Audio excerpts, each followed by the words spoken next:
Senhoras e senhores, dando início à conferência O Futuro e os Seus Inimigos, uma defesa da esperança política, convidamos a compor a mesa o excelentíssimo senhor presidente do Instituto Rui Barbosa, presidente do Tribunal de Contas do Estado de Minas Gerais, conselheiro Sebastião Elvésio, anfitrionando o senhor professor doutor Daniel Inerariti.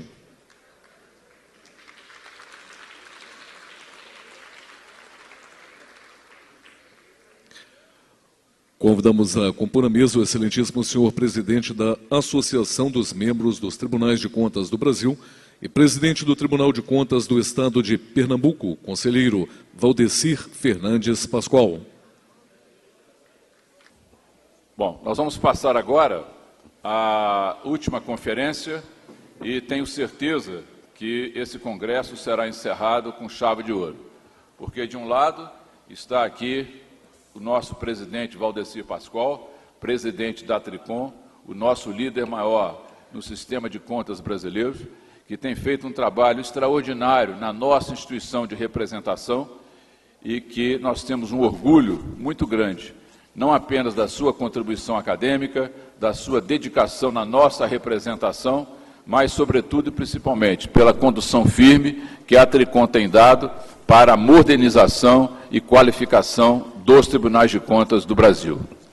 E à minha direita, o professor Daniel Inerariti, que é um dos 25 filósofos mais conceituados segundo l'Observateur. O professor Daniel Inerariti, eu devo confessar a vocês, é uma das pessoas que mais tem influenciado o meu pensamento com relação às instituições. São vários livros publicados, e agora, ainda há pouco, ele comentava comigo que em breve lançará mais um novo livro, e eu aconselho a todos vocês se beneficiarem dessa palestra e depois terem a oportunidade de fazer a leitura do livro do professor. Eu vou passar a palavra ao nosso querido presidente Valdecir Pascoal para a condução desses trabalhos. Boa tarde a todos. É uma grande honra para mim, meu caro Sebastião Elvésio e professor Daniel, poder participar desse último painel de encerramento desse evento histórico, Elvésio. Histórico por vários motivos. Pelo conteúdo do evento, pela qualidade do evento, a forma proficiente como foi organizado pelo Instituto Rui Barbosa, pelo TCE de Minas Gerais, mas também por estar inserido nesse momento histórico também para o controle externo, como ficou demonstrado aqui na palestra anterior do ministro Augusto Nardes. Então, para mim é uma honra, uma felicidade. Eu já passaria a palavra ao professor Daniel. Antes, professor, só gostaria de lhe dizer da importância da sua presença nesse evento e nessa quadra histórica que passa o nosso país. Todos nós aqui, brasileiros, nós aprendemos sempre a ouvir uma frase desde criança de que o Brasil era o país do futuro, né? O Brasil é o país do futuro, sempre com essa expectativa. O Brasil é gigante, o Brasil é continental e é o país do futuro. E nós avançamos, de fato, em muitos aspectos durante essas últimas décadas. Muitos inimigos históricos foram vencidos. Eu destacaria, sobretudo, a falta de liberdade.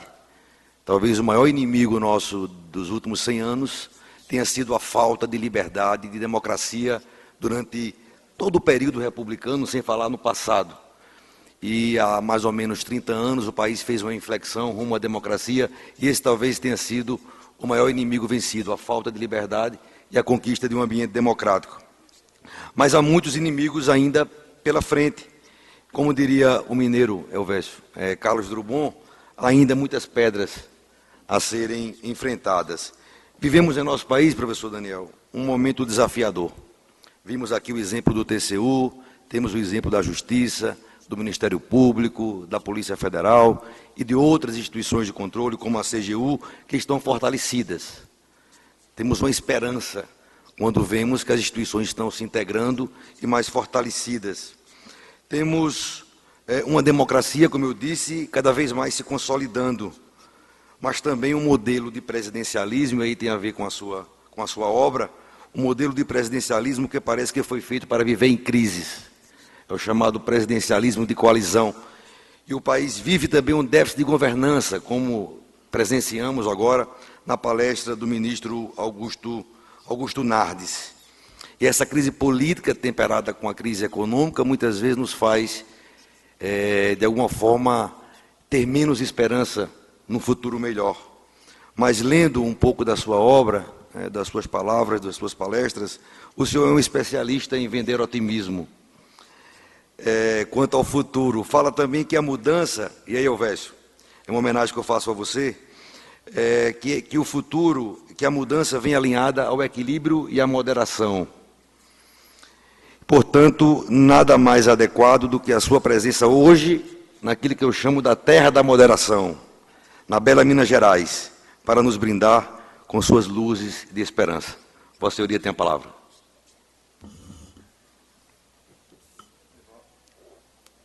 Boa tarde a todas e todos. Gostaria de comenzar por agradecer o convite para falar nesta conferencia e pedir disculpas para o fato que vou facelo en castellano. Los seres humanos tenemos que relacionarnos con el futuro. Bueno, he puesto aquí un slide, no sé si lo he escrito bien el portugués, si es correcto, para que me puedan seguir. Decía que los seres humanos tenemos que relacionarnos con el futuro individual y colectivamente. Es muy importante para las sociedades que nos relacionemos bien con el futuro porque hay ciertas actitudes como la previsión, la esperanza, la anticipación, la confianza, que requieren estar articulados de una manera razonable y que a veces cuando no funcionan bien las sociedades se atascan. Creo que vivimos en sociedades, las sociedades democráticas actuales, que tienen una gran dificultad a la hora de pensarse a sí mismas en términos de promesa, en términos de esperanza, de finalidad colectiva, y eso se pone de manifiesto en el hecho de que el futuro no está bien atendido, especialmente el futuro distante, no el futuro más inmediato. Pienso que si la política tiene alguna justificación, la política como actividad humana noble, es precisamente gobernar ese futuro menos visible, menos inmediato, pero que es muy real y en el que se juegan el futuro de nuestras sociedades. El hecho de que las sociedades democráticas no estemos acertando a la hora de gestionar bien ese futuro distante es probablemente lo que explica nuestra enorme distracción colectiva sobre el instante pequeño y el corto plazo. Y mi hipótesis, la hipótesis que expliqué en un libro reciente traducido al portugués, que se llama con el título de esta conferencia, El futuro y sus enemigos, es que una reflexión sobre el futuro y, sobre todo, reintegrar el futuro en la actividad política sería un elemento de transformación de nuestras sociedades democráticas formidable. ¿Cuál es la realidad en la que nos encontramos? Pues, a mi juicio, una realidad en la cual el presente es dueño y señor absoluto de la escena política, de la escena pública. Esto que yo lo llamo la tiranía del presente, es decir, la tiranía de la actual legislatura, del corto plazo, el consumo, nuestra generación, la proximidad, es lo que hace que estemos, de hecho, practicando lo que podríamos llamar un imperialismo que ya no es espacial, como el imperialismo o el colonialismo de otras épocas, sino temporal. Es decir, el tiempo presente coloniza y parasita el tiempo futuro. Hay una colonización del futuro que vive a costa de él. El poder del ahora, de ese presente no comprometido con ninguna otra dimensión del tiempo, es lo que me preocupa. De alguna manera, esto tiene diversas manifestaciones, pero una antropológica fundamental es que exigimos del presente lo que no estamos dispuestos a esperar del porvenir. Es esa sociedad de la satisfacción inmediata que impone una temporalidad de muy corta perspectiva. Y este presentismo, si se me permite el neologismo, se hace visible en todas las esferas de la cultura, también en la política, que es una carrera veloz, agitada, tras la inmediatez de los sondeos, o con una fijación en el plazo corto de los ciclos electorales que nos impide abordar otros problemas que requerirían una visión de largo plazo. ¿Estoy hablando muy deprisa o no? ¿O va bien? ¿Se entiende bien? ¿No? Sí, bien. tranquilo. ¿Cuáles son las razones de que esto ocurra, de que las sociedades actuales estén tan focalizadas sobre el presente? Se podría explicar esto con 5 razones de tipo estructural. En primer lugar, la aceleración del tiempo social. En segundo lugar, la periodización electoral. En tercer lugar, el régimen de la demoscopia y el comportamiento de los electores. En cuarto lugar, las tendencias demográficas. Y en quinto lugar, la presión organizada de los intereses. Voy a explicarlas brevemente para hacer este diagnóstico. De entrada, las sociedades democráticas son sociedades que tienen grandes dificultades de anticipar el futuro porque en un escenario de enorme aceleración el futuro es más impredecible que en otro tipo de sociedades en las cuales el futuro era una mera continuación con pequeñas modificaciones del presente. Cuando todo gira a gran velocidad, la capacidad estratégica de anticipar, identificar, anticipar y gestionar el futuro disminuye. Por eso, en estos momentos, la capacidad estratégica de los gobiernos se ha disminuido notablemente.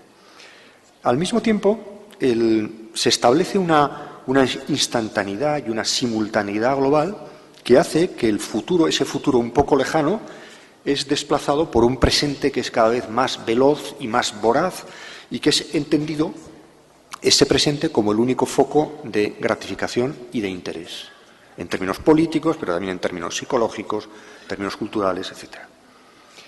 En segundo lugar, tenemos todo el asunto de los periodos electorales, que son los periodos que estructuran nuestra vida democrática.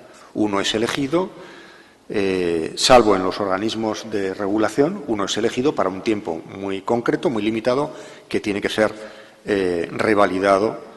Y, desde luego, no estaríamos dispuestos a renunciar a esa estructuración del tiempo político. Si alguien llegara ahora y propusiera como innovación política ser reelegido infinitamente, no lo aceptaríamos desde un punto de vista democrático, ¿no? Pero este ritmo electoral tiene algunos inconvenientes. De entrada, determina las estrategias políticas a concentrarse en el objetivo de no perder el poder o ganarlo. Nadie que juegue el juego político quiere dificultar su propia reelección o, al contrario, quiere facilitar su elección. Esto hace que los problemas sean gestionados, los problemas políticos y sociales sean gestionados de tal manera que mejoren o no empeoren las posibilidades de gobernar la próxima legislatura. Todo el mundo actúa así. Esto es inevitable, tendremos que corregirlo de otra manera, ¿no? Pero todos los problemas que no se adapten a estas condiciones, o sea, todos los problemas políticos, económicos, sociales, medioambientales, que no puedan ser tratados teniendo en cuenta que lo que nos interesa es ser reelegidos, mantenernos en el poder o acceder a él, son dilatados, son retrasados o afrontados cuando ya no queda otro remedio y probablemente es muy tarde ya, ¿no? Esto está muy bien, pero a mi juicio implica una reducción de la soberanía política que la reduce a la soberanía de los electores. Por supuesto que las sociedades son soberanas. A este principio no voy a renunciar, pero lo que yo me pregunto es, ¿la soberanía de una sociedad es solo la soberanía de los electores? ¿De los actuales electores? No lo sé. Luego daré una respuesta a esta pregunta, aunque creo que se adivina mi respuesta. Es decir, creo que el interés general, o la voluntad popular, o la soberanía popular, no es solamente la voluntad concreta de los electores, sino también una realidad intertemporal, algo en lo que justificar los proyectos de largo plazo que se refieren a medidas en las cuales no se trata tanto de resolver un problema concreto como de configurar inversiones, acuerdos estructurales, los grandes proyectos en materias como la educación, las infraestructuras, el sistema de pensiones, la política energética, la reforma de las administraciones, que requieren un tratamiento que va más allá de los años en los que dura una legislatura, ¿no? Por tanto, son asuntos cada vez más importantes y que requieren un ritmo político distinto del ritmo electoral.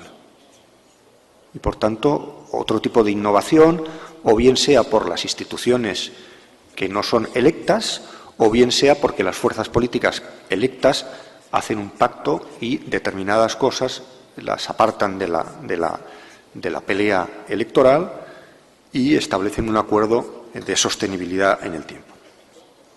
En tercer lugar, hay otro motivo, otra razón de este acortamiento del tiempo político, que tiene que ver con el hecho del comportamiento electoral. El comportamiento electoral hace que los seres humanos descontemos el futuro de los cálculos que hacemos, ¿no?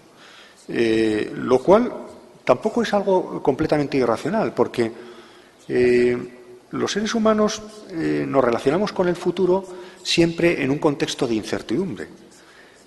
No conocemos el futuro, no lo conocemos bien y además no sabemos si viviremos en él. Desde luego, en un futuro muy lejano no vamos a vivir. Esto es una mala noticia que tengo que dar aquí, pero que, en fin, probablemente ya lo conocíamos todos. No vamos a vivir infinitamente. Y, por tanto, los electores que no vamos a vivir infinitamente nos comportamos políticamente sabiendo eso. En la confrontación política, los intereses que concurren son los intereses y la aprobación de aquellos que votan aquí y ahora. Y, por tanto, no de aquellos que pueden hacerlo en el futuro. Nadie se presenta a unas elecciones pidiendo el voto de las generaciones venideras y del futuro. Aunque, en muchos casos, son los principales afectados de ciertas decisiones que vayamos a tomar. La cuarta razón alude a una explicación de tipo demográfico. Bueno, se habla del envejecimiento de la población. No sé en Brasil si esto es un tema importante o no. Desde luego en Europa es un tema importantísimo. Aumenta la población de tercera edad. Si uno quiere ganar las elecciones en cualquier país europeo, no puede poner en riesgo que le elijan los pensionistas. Hará lo que sea para que le elijan los pensionistas, que cada vez son un grupo mayor en el cuerpo electoral. Y todos sabemos que la tercera edad, la llamada tercera edad, incluso la cuarta edad, es un grupo de población que no suele tener demasiado en cuenta el futuro lejano. Entre otras cosas porque el futuro lejano no va a estar. Hay una última razón de esta tiranía del presente, que tiene que ver con la propia configuración del espacio democrático, que es un espacio de presión de intereses, donde se facilita, se permite la presión de los intereses y es un espacio abierto a que cualquiera haga oír su voz, valer su capacidad de presión, votar, sancionar, criticar, etcétera, ¿no? Claro, en una democracia así constituida, la democracia es un sistema muy vulnerable a los grupos de presión. Como es lógico, lo hemos configurado así, que haya diversos grupos de presión. Pero a veces ocurre que los intereses que son más tenidos en cuenta son los intereses de aquellas personas que son más capaces de hacer presión. Y todos sabemos que las generaciones venideras, las generaciones futuras, son incapaces de hacer presión política. No hay un sindicato de no nacidos. No existe eso todavía, ¿no? Aunque a lo mejor es una innovación política de los próximos años, ¿no? Bueno, ¿cuál es la consecuencia de todo esto? Pues que el futuro queda desatendido, que nadie se ocupa de él. Todos nos estamos ocupando del aquí y ahora, todos, electores, con nuestro comportamiento, pero también gobernantes con su acción de gobierno, y nadie se ocupa del futuro. Pero claro, esto nos debería inquietar, porque ya lo hemos oído esta tarde en las interesantísimas intervenciones que hemos tenido ocasión de escuchar, que es razonable prestar únicamente atención a los peligros actuales y no prestar ninguna atención a los riesgos del futuro, a los riesgos que se producirán con el encadenamiento de ciertas decisiones en un plazo muy largo. ¿Podemos permitirnos como sociedades democráticas el lujo de no tener ningún proyecto a largo plazo? ¿De todos los proyectos de largo plazo sacrificarlos en el altar del corto plazo? ¿Es razonable esto? ¿Es justo? ¿Es democrático? ¿Es responsable? ¿Qué es más real, por decirlo con una metáfora? ¿El calor de este verano o el cambio climático? Igual las dos cosas. Tenemos que atender a las dos cosas, ¿no? He llamado esta circunstancia la coalición de los vivos, ¿no? Hay una coalición de los vivos. No sé si esto lo he puesto bien en portugués. Sí, lo he puesto bien. Pues ha sido Google, no he sido yo. Es Google el culpable también de mis fallos.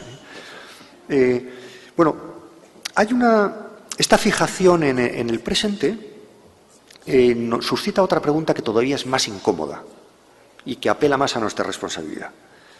¿Quiénes tienen más derechos? ¿Nosotros, los vivos, o nuestros hijos y nietos? Porque ya hay, en relación con ciertas decisiones, hay que plantearse este tipo de preguntas. Con nuestro consumo, con nuestra contaminación, con nuestro comportamiento electoral y político, ya estamos tomando decisiones y estamos diciendo, no, es más, tengo yo más derechos que los todavía no nacidos. De alguna manera, estamos formulando una preferencia temporal por los vivos en relación con los no nacidos. De alguna manera, esto que se dice de la preferencia de los nacionales, ¿no? No, primero los de aquí, primero los nacionales, ¿no? Y que nos impide entender obligaciones de justicia global, también lo podemos estar formulando en términos temporales, ¿no? Primero los de ahora, primero los contemporáneos, sean brasileños, españoles o pakistaníes, pero los de ahora tenemos más derechos que los de después. Es decir, en ambos casos, en el caso de la preferencia nacional o nacionalista, había siempre un tercero que pagaba nuestra preferencia, que eran los de fuera. Vamos a hacer una cosa para beneficiarnos a nosotros, aunque esto cause perjuicios a gente de fuera. Bueno, pues probablemente estemos en una circunstancia similar desde el punto de vista temporal. Ahora, los terceros son los de después. Es un imperialismo temporal en virtud del cual los de después son los que van a correr con los gastos, van a pagar esto. Se forma así una coalición de los vivos que supone una verdadera dominación de la generación actual sobre las generaciones futuras. Hay algo así como una especie de irresponsabilidad temporal en relación con el futuro, como si el futuro fuera un ámbito de absoluta irresponsabilidad. Incluso podríamos hablar una cierta expropiación del futuro de los otros. Esto suena fuerte, ¿no? Uno no quiere ser un expropiador, pero a lo mejor estamos expropiando el futuro de otras personas, ¿no?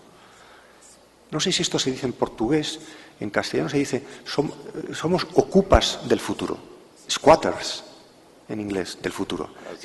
Se dice así, ¿no? ¿Cómo se dice en portugués? Parásitos. Parásitos del futuro, ¿no? Gente que ocupa un edificio, que no es de nadie, lo ocupa.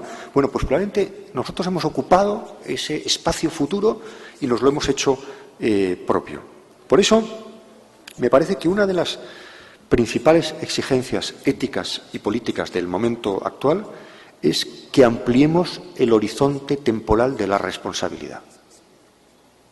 Y por eso yo lo que acabo de oír ahora en esta intervención me ha dado mucha esperanza, porque tiene que ver con unas instituciones, las vuestras, que precisamente porque no están regidas por los ciclos electorales, son casi las únicas capaces de tener una perspectiva de largo plazo. Es una paradoja, porque al mismo tiempo no son democráticas en el sentido de electoralmente democráticas, pero hay ciertos derechos y ciertas responsabilidades que solo se pueden representar con instituciones que no son electoralmente democráticas. Es una de las paradojas y una de las cosas que ha hecho que a mí me resulte muy fascinante lo que he oído hoy y lo que he estudiado estos años acerca de las instituciones no mayoritarias o no electas y su importancia para la revitalización de la democracia y la representación de los intereses de todos. Bien, deberíamos dejar de considerar el futuro como el basurero del presente. Es decir, el basurero, un sitio donde arrojar problemas no resueltos con una especie de impunidad política y de responsabilidad. ¿Por qué? Pues porque del mismo modo que hay interdependencia espacial, también hay interrelación intergeneracional, valga la redundancia. De tal manera que estamos tomando continuamente decisiones que modifican, condicionan, configuran el futuro de otros. Y eso tiene que llevarnos a simplemente un ejercicio de responsabilidad. ¿Lo estamos haciendo bien o lo estamos haciendo mal? Nuestra actual tiene tantas repercusiones en el futuro inmediato o lejano que la responsabilidad moral nos exige tomar en cuenta el bien de los que van a ser afectados y no son consultados. Van a ser afectados pero no son consultados.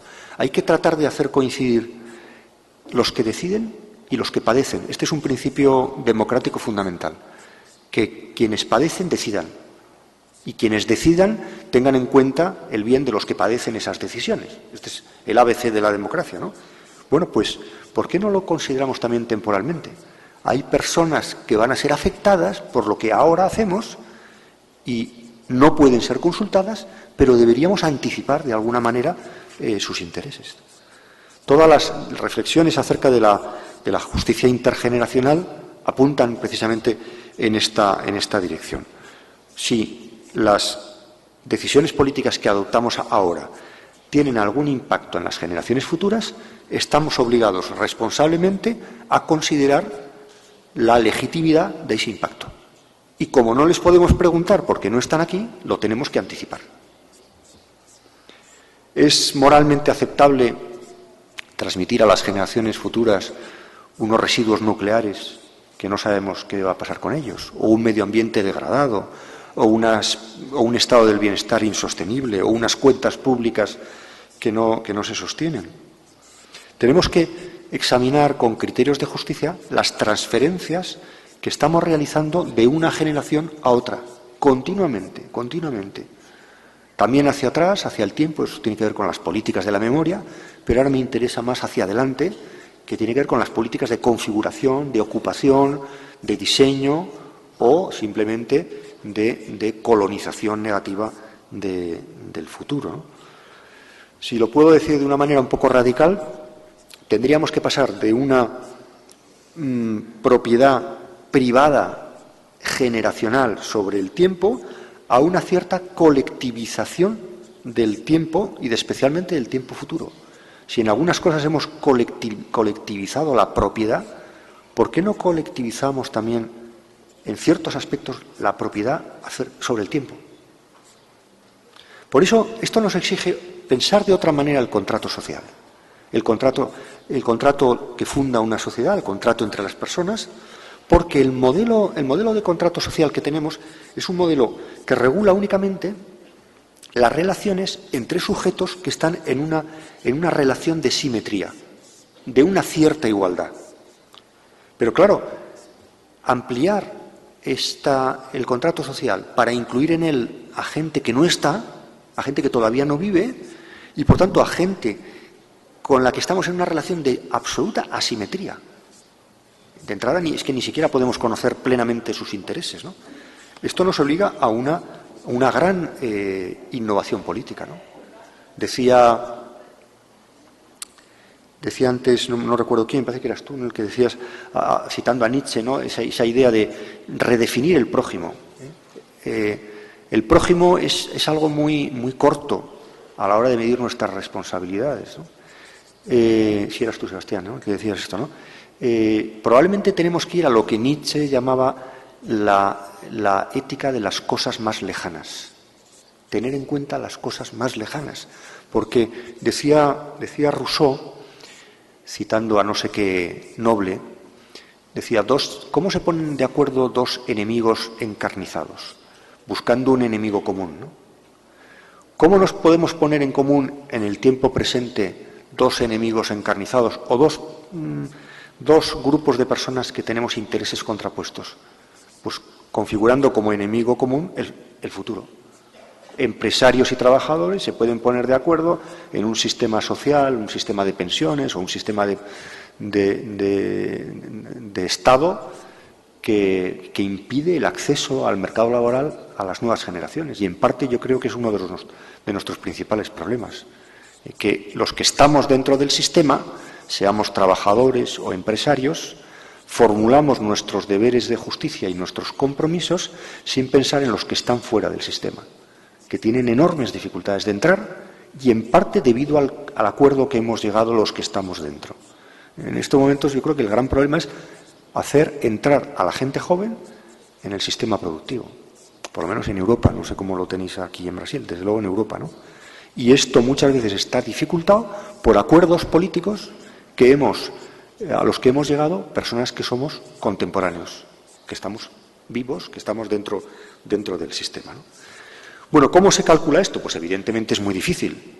Tiene que haber tenemos que hacer hipótesis. No podemos consultar a los no nacidos porque no sabemos exactamente lo que pueden querer. Pero alguna idea sí que podemos tener, alguna anticipación de ese futuro sí que podemos hacer. Sí que podemos saber que, al menos, sin predeterminar lo que nuestros hijos y nietos van a querer, tendríamos que dejar las cosas de tal manera que ellos pudieran decidir lo que desean querer, ¿no? Peter Singer decía, bueno, un poco cínicamente, ¿cómo puedo yo saber lo que las generaciones venideras van a querer? A lo mejor ya no les interesa tener un medio ambiente limpio y juegan juegos de vídeo que a nosotros nos resultan incomprensibles. Bueno, es posible, esto es un argumento un poco cínico, es posible. Yo lo que diría es, dejemos que elijan. Pongamos las cosas de tal manera que puedan elegir. Desde luego, si nos cargamos el planeta, ya no podrán elegir, ¿no? Bien, esto nos exige pensar una política del futuro, recuperar el porvenir, no tanto acelerar los procesos sociales, que es un poco en lo que estamos, en esa modernización irreflexiva, sino volver a pensar el futuro como poner el futuro en un lugar privilegiado en las agendas políticas y sociales, en nuestras agendas políticas. ¿Dónde está hoy en día el futuro? ¿Cómo conseguimos que el futuro gane peso político? A mí ya se me ocurre una idea. Trabajando muy bien, haciendo muy bien el trabajo que hacéis vosotros, con las agencias reguladoras, fiscalizadoras de control. Aquí hay una línea de trabajo muy interesante y una justificación, una legitimación de vuestro trabajo. Para configurar una cierta responsabilidad respecto del futuro, la política, entendida la política en su amplitud, en toda su amplitud, es fundamental. ¿Por qué? Porque el futuro es políticamente muy débil. El futuro no tiene casi nadie que le defienda, casi nadie vota por él. Estamos llenos de personas, las sociedades democráticas, interesadas en lo de ahora y no lo del futuro, y por tanto, o las instituciones hacen valer el futuro, o nadie va a defender el futuro. Por eso me parece que es muy importante el papel de instituciones que velen por el largo plazo, que establezcan algún tipo de responsabilidad que vaya más allá de la responsabilidad presente y que se preocupe por la sostenibilidad de las cosas. Y, en tercer lugar, tenemos que trabajar mucho como sociedades democráticas la prospectiva, la indagación del futuro, porque no lo conocemos. Es muy difícil conocerlo y nuestras instituciones nos lo dificultan enormemente, ¿no? ¿Cómo conseguimos ir más allá de la lógica del corto plazo? ¿Cómo conseguimos introducir consideraciones estratégicas en la vida política? La vida política en estos momentos está llena de gente táctica que sabe muy bien lo que hay que hacer para llegar al poder. Y hay muy poca gente, y hay muy pocos libros, y hay muy poca reflexión acerca de qué hacer con el poder. De tal manera que yo sostengo que estamos poniendo en el poder a gente que luego no sabe qué hacer con él. Realmente no sabe qué hacer con él. Por eso, una de las grandes deficiencias de la reflexión de la teoría política en estos momentos y de la praxis política también es la reflexión acerca del gobierno. Estamos todo el día haciendo campaña y no hay nadie gobernando, si lo puedo decir así de una manera un poco brutal. Incluso quienes gobiernan haciendo campaña, de tal manera que nadie gobierna. Con lo cual, conclusión, la capacidad estratégica de las sociedades democráticas se ha disminuido notablemente. El futuro, con el cual solo nos podemos relacionar con una racionalidad estratégica, se nos escapa con esa agitación del corto plazo en el que vivimos, en ese instantaneísmo que nos impide, además, tomar decisiones coherentes. Porque, claro, cuando en una sociedad la perspectiva en la cual se toman las decisiones es una perspectiva de muy corto plazo, cuando es muy estrecha, corremos el riesgo de que al final la adición de las decisiones de cada uno de los agentes termine en una situación que sea completamente absurda. Es decir, esa especie de lo que un sociólogo americano llamaba la tiranía de las pequeñas decisiones. La tiranía de las pequeñas decisiones. Es decir, a nivel individual o a nivel colectivo vamos tomando pequeñas decisiones y al final, después de un largo plazo, cuando han pasado un tiempo, decimos, no era esto lo que yo quería. Ninguno de nosotros actuaría racionalmente si fuéramos haciendo una cosa tras otra sin preguntarnos estratégicamente qué es lo que queremos ser de mayores. Yo digo, yo quiero ser abogado. Bueno, pues entonces voy a clase, pido una beca, hago este examen, pero lo que yo quiero ser es abogado, ¿no? Y probablemente lo que nos pasa es que en nuestras sociedades no nos hemos preguntado qué queremos ser de mayores. Y estamos haciendo cosas y al final, en vez de ser abogado, vamos a acabar siendo sociólogos, porque nos hemos ido equivocando, ¿no? Es decir, vamos sumando pequeñas decisiones que al final acaban en un resultado que no queríamos. Cualquiera que...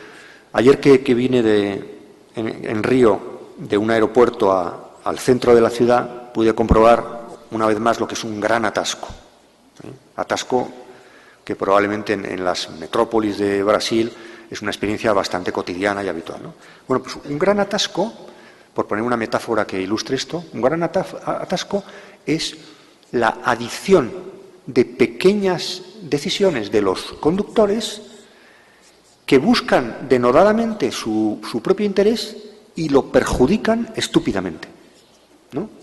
Esa es la definición metafísica de un atasco, ¿no? Es decir, si hubiera un comportamiento más racional, no dejáramos el coche en medio de un cruce, cediéramos el paso, al final probablemente se producirían muchos menos atascos. O puedo poner otro ejemplo. De vez en cuando se incendia un edificio público con gente dentro y muere mucha gente, podría uno decir, más gente de la que debería morir. Perdón por esta expresión un poco provocativa. Ahora, si ahora hay aquí un incendio, llega alguien y nos avisa de que hay un incendio y dicen, bueno, pues vamos a salir, y dice Sebastián, vamos a salir de aquí con calma, primero sale el conferenciante, luego y al final salgo yo, No pasa nada, saldríamos todos y los edificios están preparados para ese tipo de eventualidades. ¿Por qué moriremos 20 o 30 en aquella puerta y 20 o 30 ya, y yo seré uno de los que tengo todas las de morir, seguro? Pues porque entrará el pánico. Y el pánico es una situación colectiva en la cual se pierde toda racionalidad. Y ahí sí que hay una suma absurda de pequeñas decisiones, nos empujaríamos todos y no conseguiríamos pasar. Algo que es, por lo demás, tremendamente fácil si lo hacemos con una cierta racionalidad que en situaciones de pánico no hay, en absoluto, ¿no? Bueno, pues nuestras sociedades son sociedades de pánico, son sociedades epidémicas, sociedades contagiosas, donde, lo hemos visto con la crisis económica, las subprimes norteamericanas tienen unos efectos del mismo modo que antes hubo una burbuja inmobiliaria en Europa, concretamente, ahora se pasa a una situación de pánico donde nadie invierte, nadie consume, nadie presta, no hay instituciones que presten. Es decir, no están funcionando bien los organismos y las medidas anticíclicas, que son las medidas que, cuando hay demasiada confianza, meten un poco de miedo y nos explican los riesgos que podemos estar asumiendo, pero cuando hay demasiado miedo, tratan de insuflar un poco de confianza a la sociedad para que haya demanda interna, haya consumo, nos prestemos, adquiramos hipotecas, etcétera, ¿no? Bueno, para esto sirve la política, para esto sirven las instituciones. Si lo puedo decir de una manera un poco provocativa, para ir en contra de la sociedad. En este sentido, la sociedad abandonada a su impulso terminará en aquella puerta. Provocará un atasco. Comprará inmuebles hasta perder el conocimiento. O, al revés, no consumirá, ahorrará excesivamente. Las instituciones sirven para corregir todo esto, ¿no?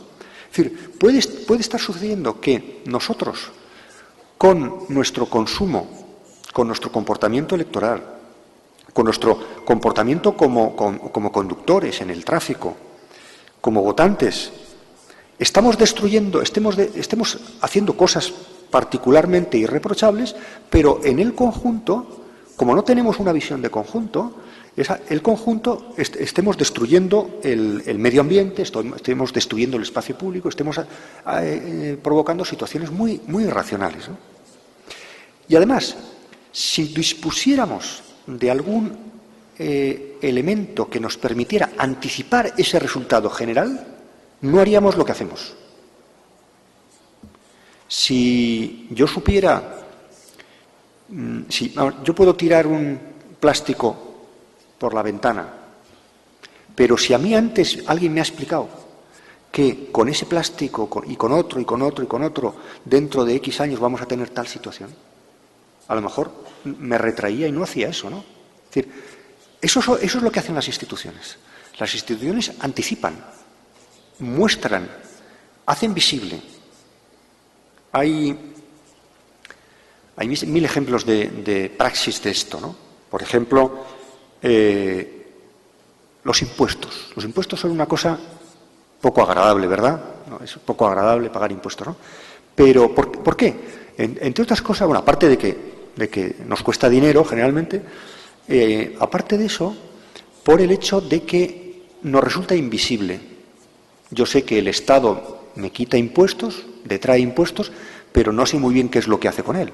Hay experimentos sociológicos que se han hecho ya, en virtud de los cuales, si a uno le mostraran qué se hace con esos pesos reales que uno ha tenido que pagar como impuestos, y uno puede sentirse, bueno, con esto que yo he pagado de impuestos se han cambiado 5 camas de un hospital público, o se han comprado 2 ordenadores en una escuela tal. Es decir, Y los experimentos consistían en a cada contribuyente mandarle una carta diciéndole exactamente eso. Usted ha pagado este año de impuestos tanto, que sepa que con esa cantidad se ha podido pagar esto, o esto, o esto. Entonces, recupera uno la visibilidad sobre el conjunto, sobre el futuro. Y, por tanto, deja de tener la visión estrecha, que sería simplemente fijarse en que a uno le ha costado dinero, ha tenido que pagar impuestos, ¿no? Por tanto, ¿cómo hacemos para introducir eso que se llaman las externalidades en nuestro comportamiento? ¿Cómo podemos anticiparnos a las consecuencias que tienen nuestras decisiones? ¿Cómo introducimos el largo plazo en nuestros procesos de decisión colectiva? Cuando lo que tenemos son ciclos electorales muy cortos, racionalidad de los agentes muy miope y una agitación en el cortísimo plazo que termina dando lugar a efectos que no queremos.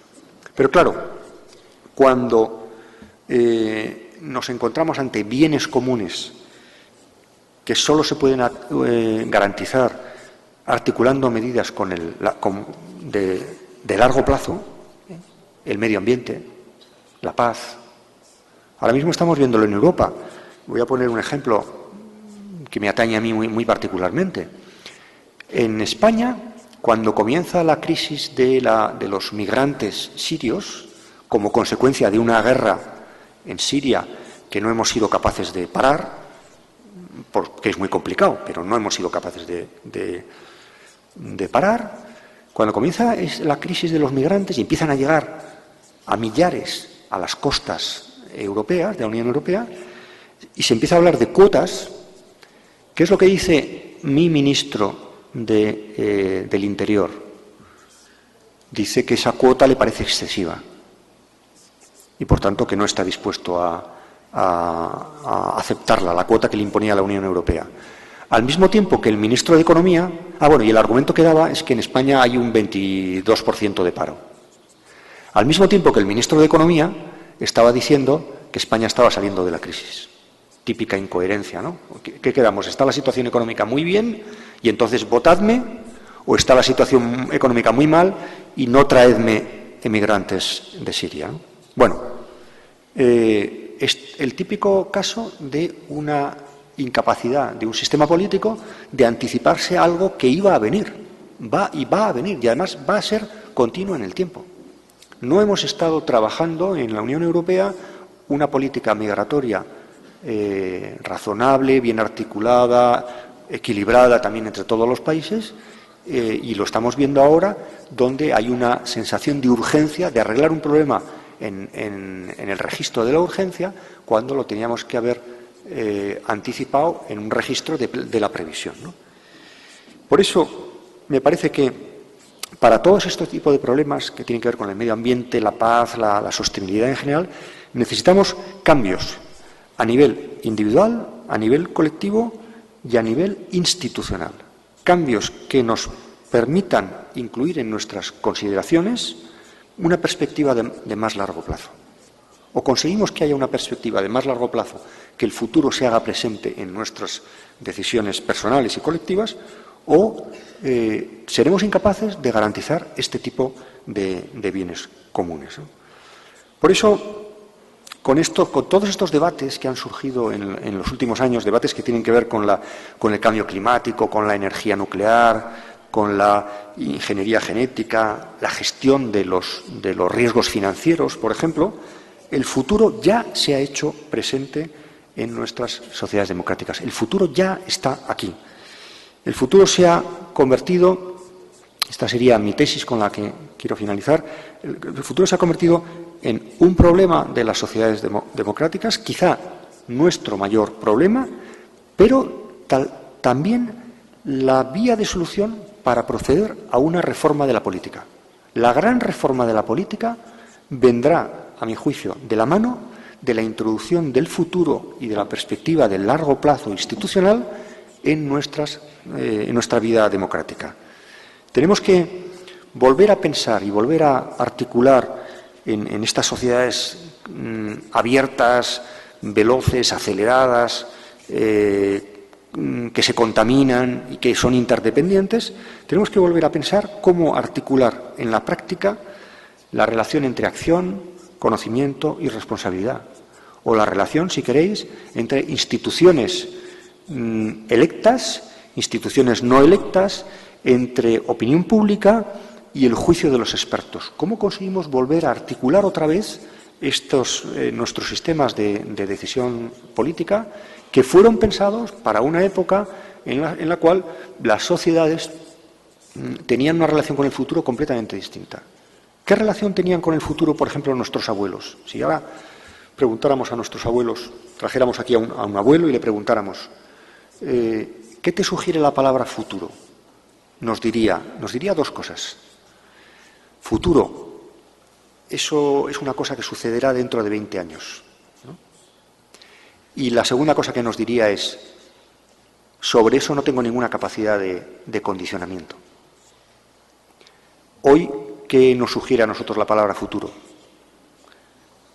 Mañana, pasado mañana, el tiempo que tarda en convertirse en obsoleto nuestro teléfono móvil. O sea, 1 año, o ya quizás menos, ¿no? Y, en segundo lugar, ¿qué nos sugiere la palabra futuro? Algo que estamos condicionando brutalmente, para bien o para mal. Y, por tanto, no es algo muy alejado, ni es algo sobre lo que no tengamos ninguna capacidad de influir, sino todo lo contrario, es algo muy cercano, muy inmediato y algo tremendamente condicionado por nuestras decisiones actuales. Evidentemente, esto que tenemos que hacer es muy difícil. Y yo soy un filósofo y, por tanto, no soy una persona encargada de las soluciones, sino más bien adicta a los problemas. El problema que tenemos es cómo relegitimamos nuestras intervenciones en el futuro, teniendo en cuenta que vamos hacia escenarios de mayor complejidad, de mayor incertidumbre y de mayor interdependencia. Y, por tanto, el cálculo de eso es un cálculo que no se puede hacer con ligereza. Esta combinación de gran responsabilidad, tenemos una gran responsabilidad y al mismo tiempo una gran incertidumbre, lo convierte en un asunto eminentemente político, es decir, un asunto que tiene que ser resuelto con procedimientos de deliberación y legitimación colectiva, que no lo pueden decir unos expertos, pero tampoco lo puede definir una opinión pública que va al ritmo de los sondeos y de la agitación superficial. Es verdad que es cada vez más difícil predecir el futuro, pero esta es nuestra paradoja, es cada vez más necesario anticiparlo, introducirlo como una categoría reflexiva, con toda su carga de incertidumbre y contingencia en nuestros horizontes de pensamiento y acción. Creo que el futuro ha de ser gestionado con procedimientos que requieren una gran innovación institucional, una gran innovación política. Muito obrigado.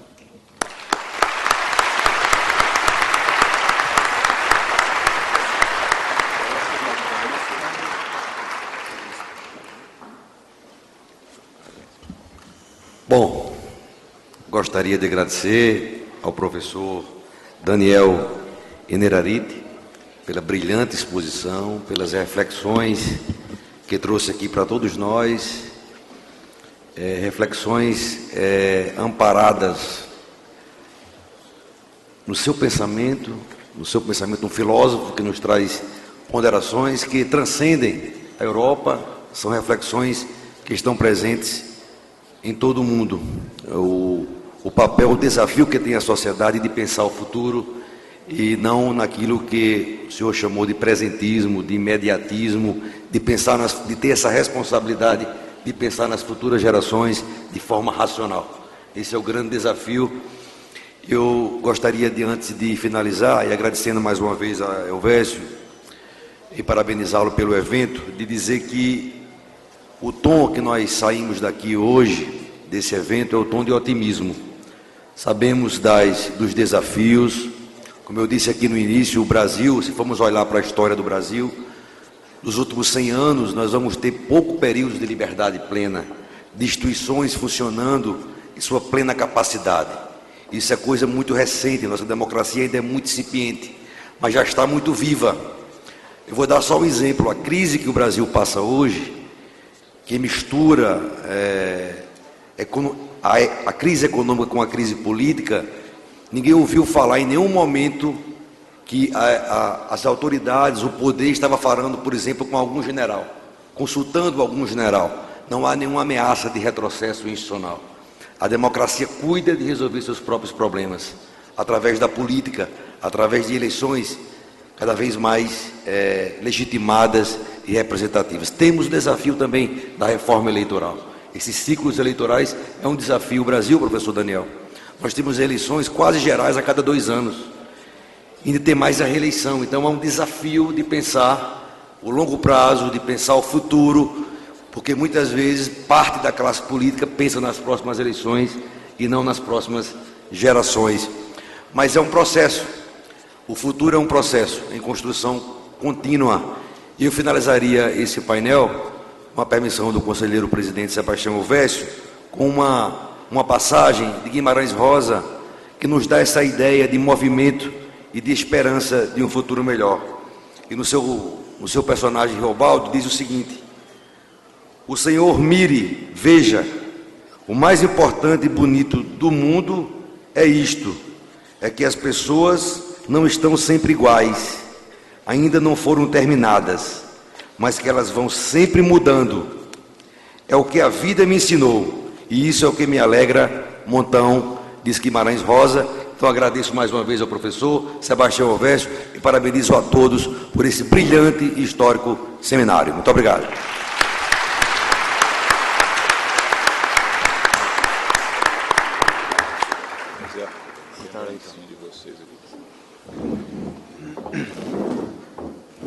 Pela participação neste primeiro Congresso Internacional de Controle e Políticas Públicas, professor doutor Daniel Inerarati recebe nesse momento, pelas mãos do senhor presidente do Instituto Rui Barbosa, presidente do Tribunal de Contas do Estado de Minas Gerais, conselheiro Sebastião Ovescio, a lembrança pela participação, lembrança essa entregue ao senhor, excelentíssimo senhor presidente da Associação dos Membros dos Tribunais de Contas do Brasil, presidente do Tribunal de Contas do Estado de Pernambuco, conselheiro Vadeci Fernandes Pascoal. Senhoras e senhores, encerramos com esta mesa, essa conferência, os trabalhos do primeiro Congresso Internacional de Controle e Políticas Públicas. Barbosa e o Tribunal de Contas do Estado de Minas Gerais agradecem a presença de todos neste primeiro Congresso Internacional de Controle e Políticas Públicas.